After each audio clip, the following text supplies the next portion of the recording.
শিক্ষক কর্মচারীদের ভাতা ও দাবি বাস্তবায়নে সিরাজগঞ্জে স্মারকলিপি প্রদান। সিরাজগঞ্জ থেকে জলিলুর রহমান জনির প্রতিবেদনে দেখুন বিস্তারিত। শিক্ষক কর্মচারীদের ৪৫% বাড়ি ভাতা, শতভাগ উৎসব ভাতা, ১৫০০ টাকা চিকিৎসা ভাতা, শিক্ষা প্রতিষ্ঠানসমূহকে এমপিওভুক্তকরণ এবং অবসরপ্রাপ্তদের বকেয়া দ্রুত পরিশোধের দাবিতে সিরাজগঞ্জে স্মারকলিপি প্রদান করা হয়েছে। সোমবার সকাল 10টায় সিরাজগঞ্জ পৌর শহরের বাজার স্টেশনে মুক্তি সোপান চত্বরে আদর্শ শিক্ষক ফেডারেশন সিরাজগঞ্জ জেলা শাখার উদ্যোগে এক আলোচনা সভা অনুষ্ঠিত হয়।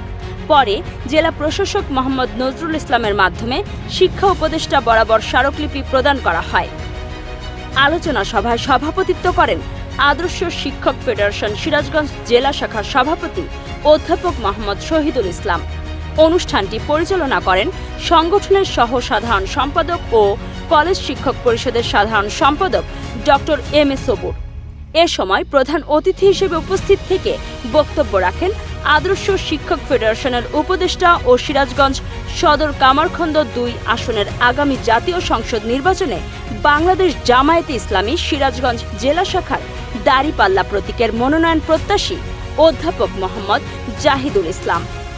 সভায় বক্তারা বলেন, শিক্ষা প্রতিষ্ঠান এমপিওভুক্তকরণে গতি আনতে হবে, শিক্ষক কর্মচারীদের ন্যায্য প্রাপ্য ভাতা দ্রুত প্রদান করতে হবে এবং অবসরপ্রাপ্তদের বকেয়া পরিশোধে প্রয়োজনীয় ব্যবস্থা নিতে হবে।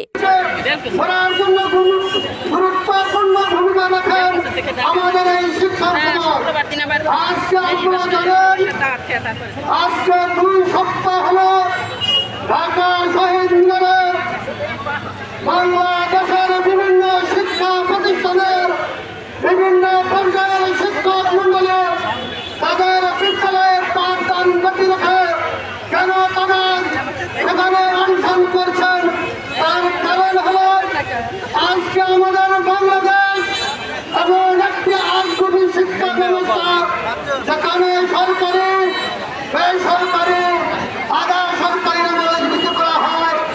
বাংলাদেশের একই কারিকুলাম, একই পরীক্ষা, একই রেজাল্ট নিয়ে আজকে সরকারি আর আমরা বেসরকারি নামে অভিযোগ হচ্ছি।